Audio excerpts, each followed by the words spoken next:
नमस्कार साथियों, मैं हूँ उज्जवल और आप देख रहे हैं पैसा बोलता है। बट आज जो मैं बोलने वाला हूँ पैसों से रिलेटेड नहीं है, ये रिलेटेड है हमारे एनवायरनमेंट से। क्योंकि पैसा ही सब कुछ नहीं है।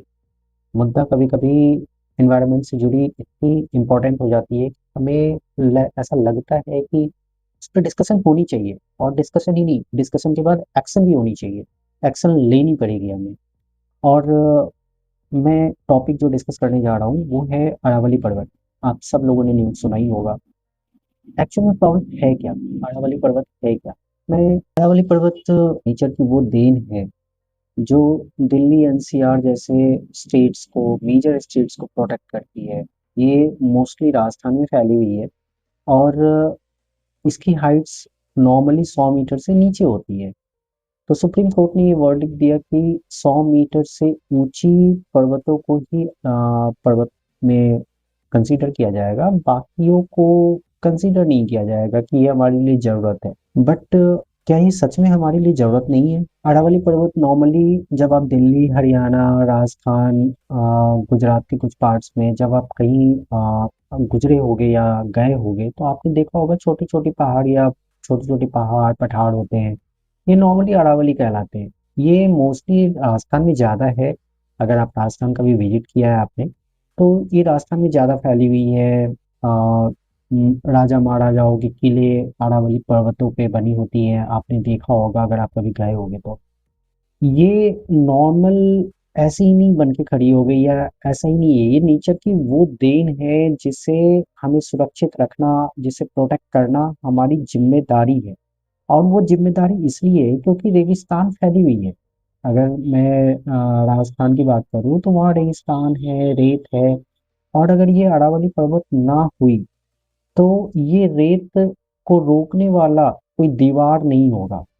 और ना सिर्फ रेत, ये हमें और भी चीज़ों से प्रोटेक्ट करती है, मौसम पे कंट्रोल करती है।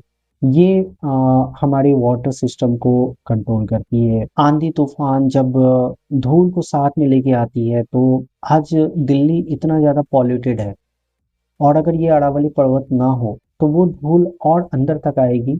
अरावली पर्वत ना होने के कारण वो रुकेगी नहीं। वो आंधी तूफान के जरिए गर्म हवाएं और अंदर तक लेके आएंगी और रेगिस्तान बन जाएगी धीरे धीरे पूरा का पूरा एरिया। तो ये प्रकृति की वो देन है जिसे रोकना, जिसे संभालना हमारा फर्ज है। ये अरावली पर्वत अराउंड 670 किलोमीटर तक फैली हुई है। अभी मैं बार बार क्यों कह रहा हूँ कि इसे प्रोटेक्ट करना हमारी जिम्मेदारी है, इसे प्रोटेक्ट करना हमारी रिस्पॉन्सिबिलिटी है। ये हम सब लोगों की रिस्पॉन्सिबिलिटी है क्योंकि ये हमारी ज़रूरत है, इसे हम इग्नोर नहीं कर सकते।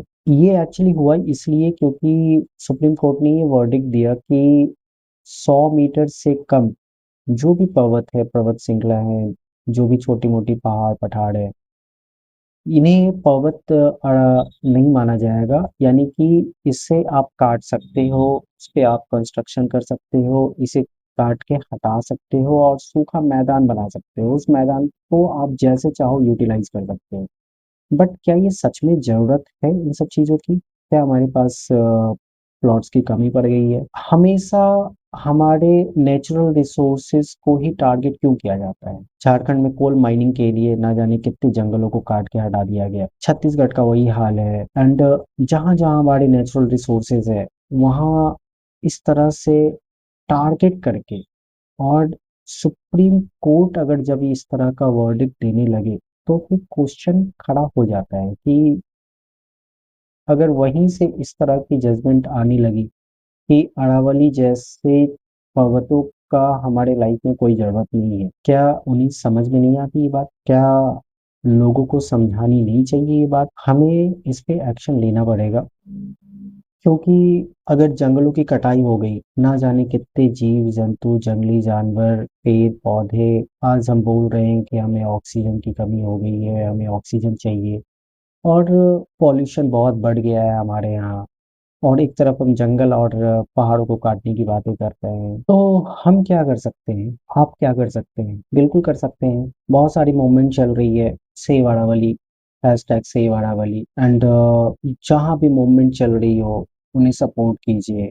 जो कोई एक्शन ले रहा है उन्हें सपोर्ट कीजिए, उन्हें ज्वाइन कीजिए। और सच मानिए, ये ऐसा नहीं बोल सकते हम लोग कि हमारा क्या, हमारा क्या ही चला जाएगा, हमारा क्या, हमें इससे क्या मतलब। आज अगर हम मतलब रखना छोड़ देंगे, आज अगर हम ये सोचना शुरू कर देंगे कि मेरा इससे क्या फायदा, तो आज जैसे दिल्ली में अगर आप हो तो आप इस चीज को फील कर सकते हो कि पॉल्यूशन क्या चीज है, पॉल्यूशन कितनी बड़ी प्रॉब्लम है। और सिर्फ दिल्ली वाले ही नहीं, आप अगर AQI चेक करो तो इंडिया के हर पार्ट में AQI बढ़ी हुई है, और ऐसे सिनेरियो के कारण ही बढ़ती है, और पॉल्यूशन बढ़ती है जहां हमें सांस लेने में भी दिक्कत होती है। तो हम ये नहीं कह सकते कि इससे हमारा क्या फायदा, फायदा नहीं है तो ऐसा नहीं है कि नुकसान नहीं है, हमारा नुकसान भी बहुत ज्यादा है। आज दिल्ली वाले और दिल्ली से बाहर वाले सब लोगों को सांस लेने में तकलीफ हो रही है। आज वही रेगिस्तान अगर और ज्यादा घुल के आ जाए दिल्ली की हवाओं में, या आसपास के जितने भी स्टेट्स है उनकी हवाओं में, अगर वो रेगिस्तान, वो बालू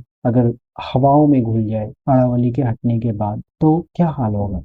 ग्राउंड वाटर पहले से हम लोग फेस कर रहे हैं कि हमारे यहाँ ग्राउंड वाटर की कमी चल रही है, और ये प्रोटेक्ट करती है ग्राउंड वाटर को। बहुत सारी छोटी छोटी तालाबें हैं जो अरावली पर्वतों के बीच में होती है, बहुत सारी छोटी छोटी नदियां हैं, झरने हैं जो उन अरावली पर्वतों में होती है, जो हमारा नेचुरल रिसोर्सेज है। कल को तो हम ये भी बोल देंगे कि अब उत्तराखंड हिमाचल में चल के पहाड़ों को काटना शुरू कर दें। हालांकि अनऑथराइज तरीके से बहुत सारी जंगलें कटती हैं वहां भी, बट अगर हम खड़े ना हुए, अगर हम लोगों ने बोलना शुरू ना किया, तो ये गलत होगा। अगर आप हमारी बातों से सहमत हो तो प्लीज लाइक करो, सब्सक्राइब करो, और ऐसे ही हॉट टॉपिक्स एंड अच्छे टॉपिक्स के लिए हमारे वीडियो पे बने रहो, सब्सक्राइब करो। Thank you.